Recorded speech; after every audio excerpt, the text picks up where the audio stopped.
Chapter 7, Exile in London. 1. The Neue Rheinische Review. In the last letter which Marx wrote to Engels from Paris, he informed him that there was every prospect of founding a German paper in London and that a part of the necessary money was already available.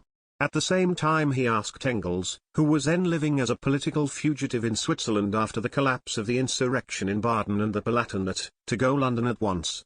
And Engels did so, making the journey in a sailing ship from Genoa. It is no longer possible to discover where they obtained the necessary money for the venture. It cannot have been very much, and in any case they did not reckon with any very long life for the paper, and Marx hoped that a world war would come within the next 3 or 4 months. The share prospectus of the Neue Rheinische Zeitung, Politisch-Ökonomische Review, edited by Karl Marx, is dated January 1, 1850, in London and signed by Conrad Schramm as guarantor. The document declares that after having taken part in the revolutionary movements in southern Germany and in Paris during the previous summer, the editors of the Neue Rheinische Zeitung have come together again in London and decided to continue the publication of their paper. In the beginning it would appear as a monthly publication containing about 80 pages, but when finances permitted it would be issued fortnightly in the same format, or perhaps every week as a newspaper along the lines of the big English and American weeklies, whilst as soon as conditions permitted a return to Germany it would appear again as a daily newspaper,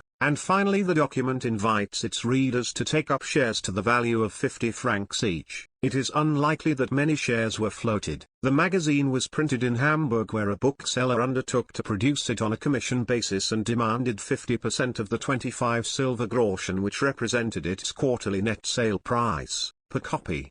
The firm did not take much trouble about the publication, particularly as the Prussian army of occupation in Hamburg hampered its activities. But the situation would hardly have been improved even if it had shown real zeal in the matter. Lassalle succeeded in obtaining only 50 subscribers in Düsseldorf, whilst Weidemeyer, who had ordered 100 copies for sale in Frankfurt, had taken only 51 guilders after 6 months of effort. I put enough pressure on the people, but nevertheless no one is in a hurry to pay.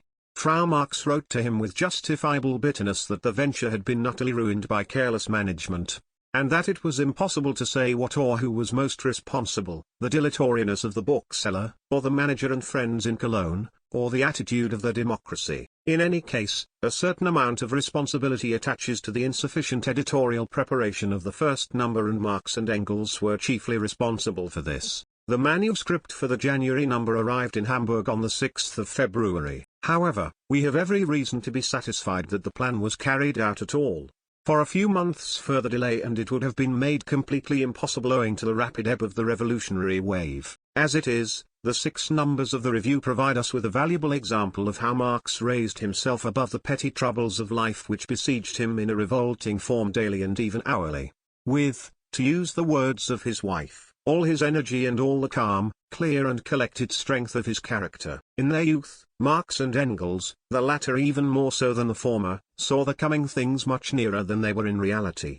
And often they hoped to pick the ripe fruit where the first blossoming had hardly begun. How often have they been denounced as false prophets on that account? And to be regarded as a false prophet does not enhance the reputation of a politician. However, it is necessary to distinguish between false prophecies which spring from clear and acute thought and those which are the result of conceited self-reflection in pious wishes. In the latter case the resulting disappointment is enervating because an illusion disappears utterly, whilst in the former case it is salutary because the thinking man tracks down the cause of his error and thus gains new knowledge. Probably no one has ever been quite so ruthless in his self-criticism as Marx and Engels were. Both of them were completely free of that wretched dogmatism which still seeks to deceive itself even in the face of the bitterest disappointments, declaring that it would certainly have been right if only this or that had happened a little differently, and they were just as free of cheap defeatism and fruitless pessimism. They learned from their defeats and gained new strength to prepare for the coming victory. With the defeat of the Paris workers on the 13th of June, the failure of the Reconstitution campaign in Germany, and the crushing of the Hungarian Revolution by the Tsar,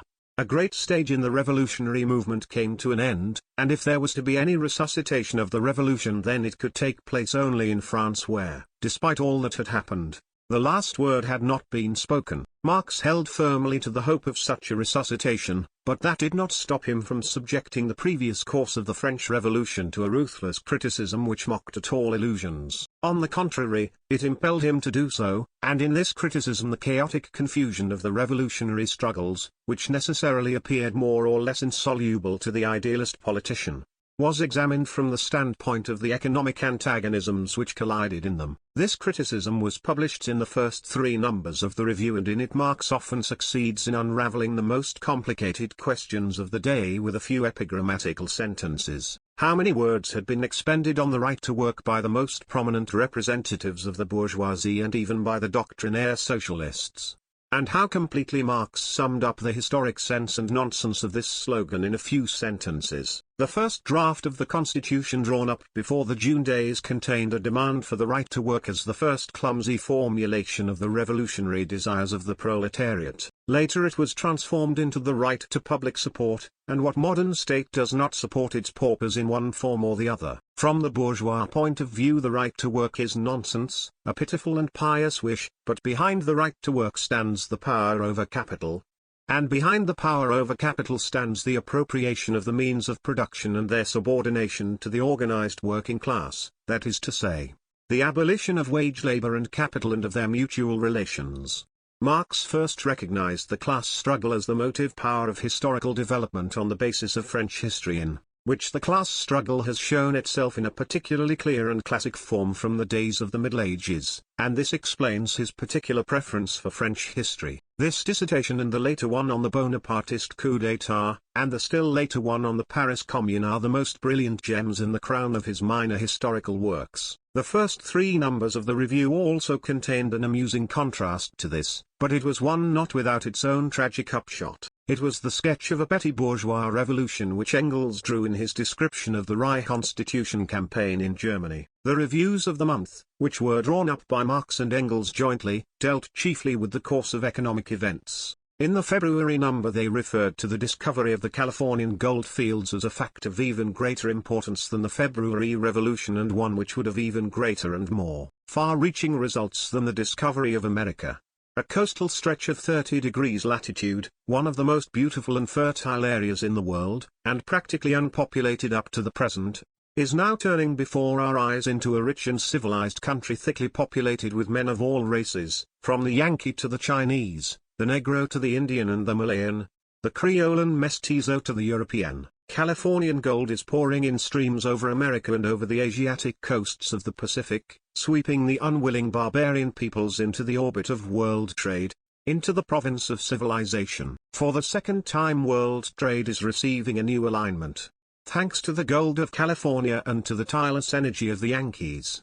Both coasts of the Pacific will soon be as thickly populated, as highly industrialized and as open for trade as the coast from Boston to New Orleans is now. The Pacific Ocean will then play the role the Atlantic Ocean is playing now, and the role that the Mediterranean played in the days of classical antiquity and in the Middle Ages, the role of the great water highway of world communications, and the Atlantic Ocean will sink to the level of a great lake such as the Mediterranean is today. The one chance which the civilized countries of Europe have to avoid falling into the same industrial, commercial and political dependence as Italy, Spain and Portugal lies in a social revolution whilst there is still time. Such a revolution should transform the mode of production and intercourse in accordance with the needs of production arising from the nature of modern productive forces, thus making possible the development of new forces of production which would maintain the superiority of European industry and counteract the disadvantages of the geographical situation.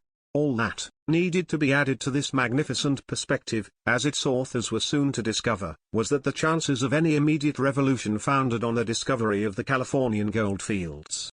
Marx and Engels also jointly criticized a number of works in which the intellectual leaders of the pre-March period did their best to unravel the problems of the revolution, including books by the German philosopher Dömer, the French historian Guizot and the English genius Carlyle. Dömer had developed from the Hegelian school, whilst Guizot had exercised considerable influence on Marx, and Carlyle on Engels, but the verdict now passed on all three was, weighed in the balance of the revolution and found wanting. The incredible platitudes with which Dömer preached the religion of the New World era were summed up in the touching picture. German philosophy is wringing its hands and lamenting at the deathbed of its economic sire, German Philistinism. Their criticism of Guizot pointed out that even the most capable brains of the ancien regime, even those with considerable historical talent, had been thrown into utter confusion by the fatal February events, so that they had lost all historical understanding, even for their own former actions. Finally, they declared that Guizot's book demonstrated the intellectual decline of the great leaders of the bourgeoisie.